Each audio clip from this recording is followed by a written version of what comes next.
All right, how's it going? This is going to be part three of the Day Trader's Blueprint. Previously, we discussed just overall intro to the series, as well as expectations. That was in part one. Part two dived into process a little bit, and part three, we're now going to get into self-control. Part four, after this, will be on risk management, and then followed by strategy or process refinement. But this will be part three, so we're going to dive into self-control here a little bit. This and just as a reminder, this series is not about sharing a specific trading strategy. So if you're seeking some type of step-by-step system, this might not be for you. Instead, it focuses on the fundamental principles that underpin a disciplined trading approach. With that said, we'll get right into it. So when it comes to self-control, you are what's holding you back, right? Self-control, often referred to as discipline or emotional regulation in the context of trading. Um, it's the ability to manage your impulses, your emotions, your behavior, just overall adherence to a predefined plan, aka the process that we discussed in part two. Um, in day trading, where decisions must be made quickly, amongst the market's volatility, especially when you're trading things like NQ and ES and index futures that have a higher, volatility, or something like penny stocks. Self-control acts as the bridge between having a edge, like some type of proven strategy or system that you've found repeatable patterns in via backtest, and the bridge between that edge and actually realizing profits from it. So, without self-control, even the most sophisticated algorithms or market insights, being manually traded, they become irrelevant because you, as the human, your errors override that edge. It's not just about resisting temptation. It's also about maintaining objectivity, in an environment designed to exploit psychological weaknesses. The market is designed to exploit your weaknesses. You'll see false lows and false highs, and that's the whole concept of short squeezes and enticing longs or shorts and trapping them, and it's a play against just the overall psychological weaknesses of people. Self-control ensures that an edge isn't just theoretical but practically applied. It leads to consistent profitability. Traders who master self-control, you might see them often describing trading as boring, and that's where you should be in the end game. That's a sign of discipline. That's a sign of discipline yielding reliable results. So when your process is sufficient and your self-control is mastered, trading becomes boring and your results become consistent, and you're no longer thrill seeking. It's a skill that you have to hone through experience, and reflection. So what are some key factors of self-control? Well, the first one is emotional regulation. Markets fluctuate very rapidly. I'm sure any of you that have traded can attest to that. It triggers emotions like euphoria and FOMO and etc. Pick your reaction, your self reaction, and there's a whole slew of them. And trading these markets, that it triggers those reactions. Self control helps traders avoid letting these emotions dictate actions. It prevents decisions based on feelings rather than data. Not to be confused with discretion, which I use discretion in my trading, and that's derived from experience. So experience and using discretion in your trading it's not the same as having lack of self-control or letting feelings override decisions. You're using your experience, things you've seen historically, to help make an educated decision. For instance, it enables a trader to step away during a losing streak, instead of chasing recoveries. I'm sure that's impacted quite a few of you historically or currently, where you might start stringing one or two losses, and then now your goal doesn't become to follow your process or even have a good day. It just becomes, to break even. Right. The second key factor here is adherence to trading plans, as it pertains to self-control. So a solid plan includes entry and exit rules. And this was talked about back in part two. It includes position sizing. It includes risk limits, and some of that stuff we'll dive into in part four, where we talk about risk management. But it turns trading from gambling into a probabilistic business.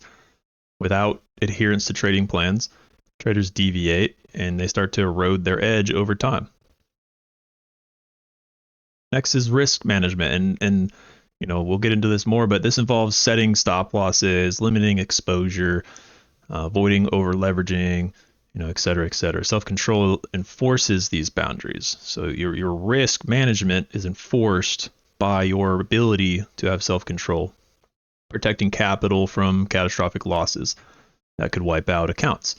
When I hear the term blown in account, that's just due to lack of self-control. And I'll dive deeper in that into part 4. But self-control really does enable effective risk management. And a well-executed risk management plan reinforces your self-control. Next key factor is long-term perspective over a short-term gratification. So trading success is not about compounding, or it is about compounding small gains, but not about hitting home runs. So you see these people trying to capture the whole range of the day, made 200 points. It's just, trading is not about that. It's just about compounding small gains. If you can compound small gains over and over and over the course of a long run, that turns into massive profits. If you can make 0.5 or 0.2 to 0.5% gain on your account on average per day, instead of trying to hit these grand slam trades, you're talking massive compounding gains over a long period of time. It allows, long-term perspective allows traders to wait for high probability setups rather than forcing trades out of boredom or FOMO. Think in terms of an abundance mindset. I mentioned this phrase a lot in my posts and stuff, an abundance mindset, where opportunities are plentiful. Just because you miss a trade or take a trade and it's a loss, it has no bearing or no impact on the next trade. There's going to be plenty more opportunities, in the future. So there's no reason to get caught up on any singular trade. And the last key factor here, in my opinion, is psychological resilience. So that builds mental toughness against tilt, confirmation bias, overconfidence after a series of wins, etc. This resilience is key in a field where most retail traders lose money. So the going statistic here is about a 90% attrition rate. That's verified by some studies. So self-control is the main factor that contributes to that attrition rate. There was a study conducted in 2023 by the Journal of Financial Markets, and they found that those with high emotional discipline derived from their trading journals. So after trading journal reviews, those with high emotional discipline, they achieved 50% better returns over the year than those that frequently deviated from their plans. And I mean, that sounds simple. It makes sense, right? If you stick to your plan, you should have good results. But in practice, that's not as easy as it sounds. I also ran a poll on August 30th through my X account. I just asked, where traders were in their trading journey. And here's the results. So only 22% said profitable. The other 78% said they were either break even or unprofitable. And I would lean to think that some of the 22% might even have been slightly lying to themselves. Maybe they're more closer to break even or barely peaking profitable. They're not consistently profitable. But the data, numerous studies have been done on this. My own poll verifies it, that the bulk of traders are not consistently profitable. That stems from lack of self-control. We're taught our whole lives from birth, that wrong is bad and right is good. I made a post about this earlier, but a parent might scold a child for coloring outside the lines of a coloring book and say something along the lines of, hey, you need to color inside the lines if you want to do it right. In school, throughout adolescent life, students get high scores and praised or even rewarded with good grades, while those who get the answers wrong, they'll receive lower grades on their test. So it's ingrained into you that you have to be right.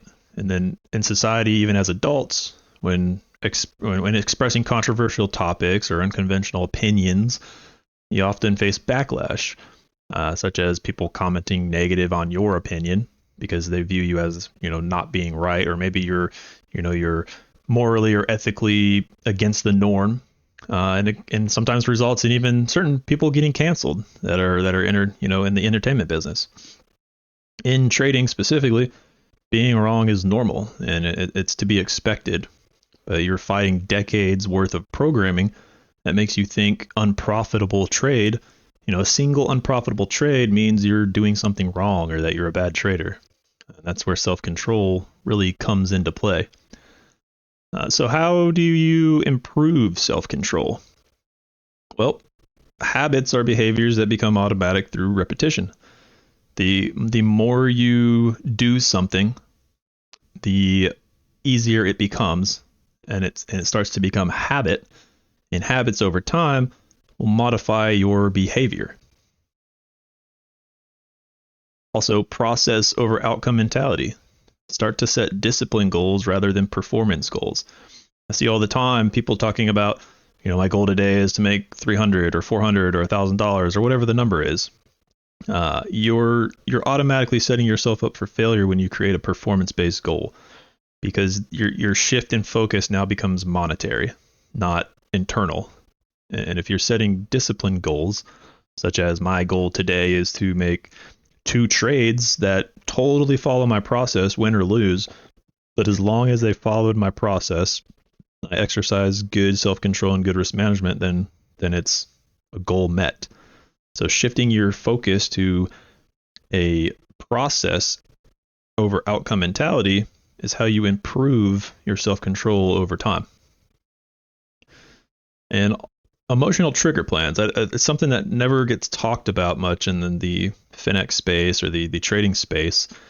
But I think it's paramount for any new trader to improve their self-control over time. And you'll monitor this with a self-assessment score. And I'll show you examples of this, coming up here soon. But emotional trigger plans is as simple as you're going to list out emotional triggers that you have had over time, such as FOMO or regret or anger or whatever outcome is derived from certain trades, and those emotional triggers, you're going to devise a plan for it. So when you start to feel FOMO coming on, fear of missing out because big move happens and you want to get in because you don't want to miss it, you create a plan for that. And that plan might be as simple as walk away from the charts for 10 minutes. Whatever the case may be. If you've taken 2 losses and you start to feel anger, maybe your plan is to get off the charts for the rest of the day. Maybe if you're starting to feel greed or overconfidence because you've had 3 wins in a row, you're up $1,000 on the day. Maybe your plan is to set a cap for what you deem as a successful day in terms of monetary.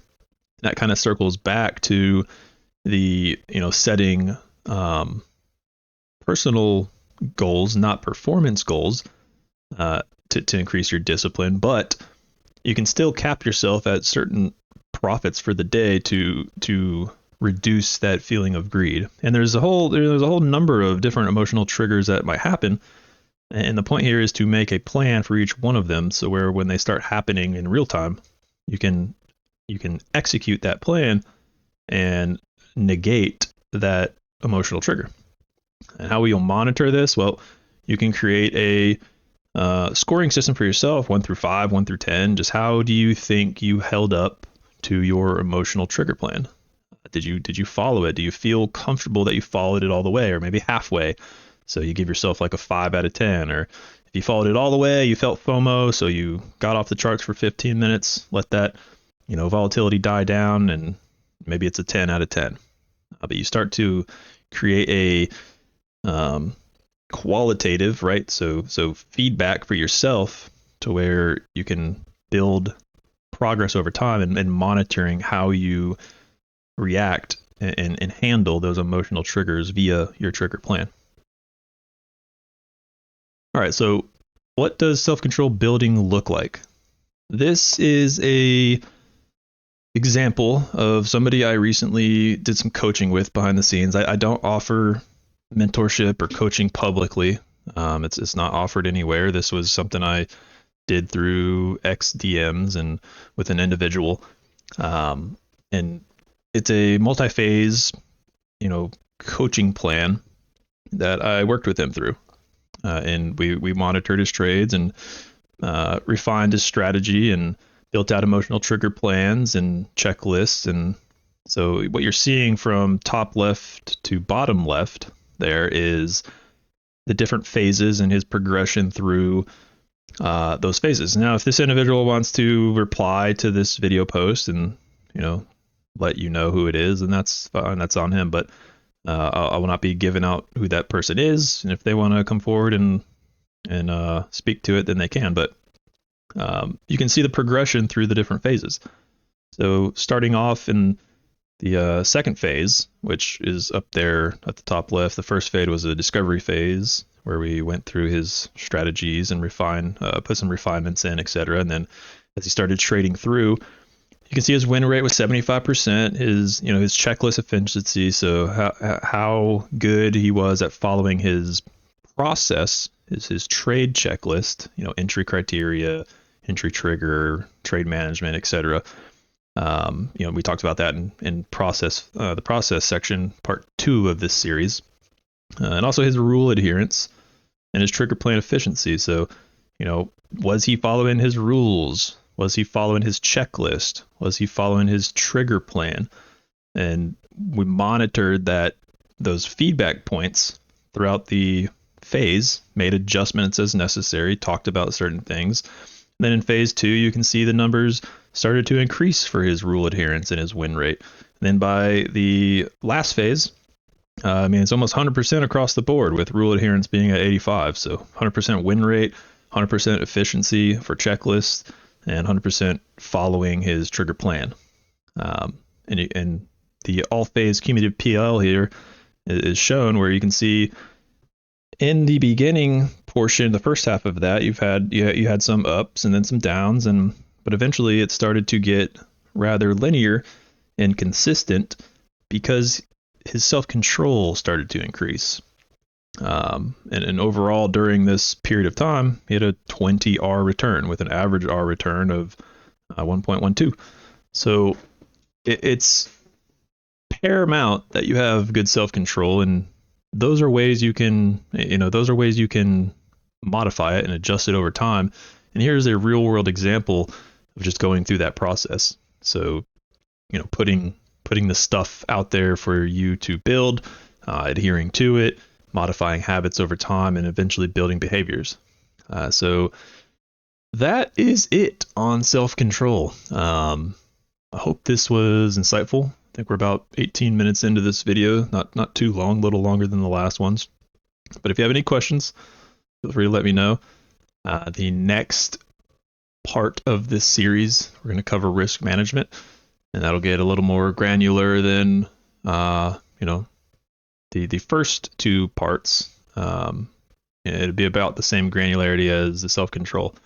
But hopefully this is helpful. If you have any questions, just let me know. Take care.